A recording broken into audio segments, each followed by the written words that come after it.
Господине Петровски, Државниот архив денеска објави нови документи за територијалната поделба во 2004 година. Што покажуваат овие документи? Ние како институција имаме обврска да ги собираме од сите државни институции и да ги чуваме трајно за сите времења, сите документи кои што се битни за историјата на нашата држава.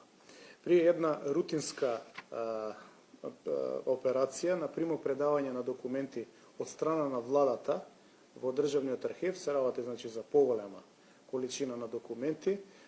Ние сме должни да направиме детален опис и попис, список на тоа што го преземаме.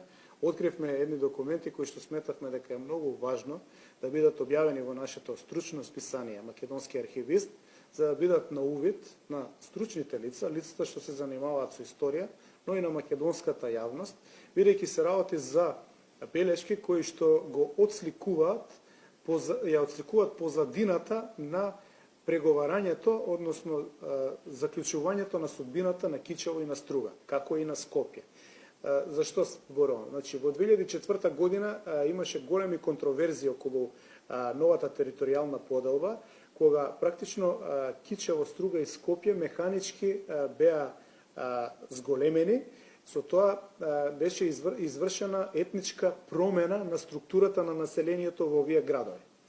Она што мене ме чудовиди и што ме натера да го објавам ова, затоа што мислам дека допрва ќе се водат дискусии, дебати, научни собири, но и ќе се утврдува историска и политичка одговорност за некои ликови што учествувале во овие настани, е скицирањето на територијалната поделба, каде што од дел од документите јасно може да се види дека Кичево и Струга се користат за подкусурување, односно дека се дадени на албанската страна за да се добие соодветна подршка назад за председателскиот кандидат на СДСМ. Во 2004 година објаснувањето на тогашната власт беше дека е неопходна територијална поделба заради интегрирање на Македонија во Европската Унија и во НАТО и за да не се повтори 2001 година. Јас имам друга теза, дозволете да ја образложам ukratko. Точно е, ова што вие го кажавте како прашање се содржи тука, исто го објавивме како документација. Тогашниот премиер и тогашната политичка номенклатура образложувале пред јавноста, вие тоа добро сте го запаметиле, дека ќе се интегрираме во ЕУ и во НАТО. 12 години подоцна, ниту сме интегрирани во ЕУ, ниту во НАТО. Овие документи покажуваат нешто сосема друго. Две работи се битни. Првата е голо одржување на власт и политички комбинаторики во кои што сметаат дека се е дозволиво, кои што биле покриени през изданија, односно през соопштенија према јавноста со сосема други објасненија. Меѓутоа, веројатно се надевали или оваа документација дека ќе ја уништат и никој нема никогаш да ја види, или мислеле дека завршиле работа со тоа обраќање кон јавност. Ова што ние сега го откривме, открива политичка комбинаторика и второ, најверојатно преземани обврски од страна на СДСМ уште во време на 2001 година, кога тие стапија тајно во комуникација со тогаш терористичката УЧК, ја блокираа политиката на собранието, се сеќавате, сакавме да прогласиме војна состојба, да расчистиме со нападот од странство и потоа да видиме кој е кој што е што. Не само што беа блокирани македонските одбранбени сили, но имало и тајни преговори. Веројатно во тие тајни преговори е зачнато ова, а е исполнето во 2004 година. Ова е страшно што ќе го видите во овие документи, покажува дека некој со пенкало во раце ги прешкртал Кичево и Струга и го прешкртал Скопје. Сите знаат дека во Скопје нема 20% малцинства, едно малцинство за да има двојазичност во Скопје, но се додадени општини кои што се рурални и сега практично Скопје е до Групчин, што во реалност и не е така. И исто така, со таква комбинаторика, Струга и Кичево, доминантно македонски градови, се направени градови кои што селата превагнуваат и поради нив градоначалникот станува албанец.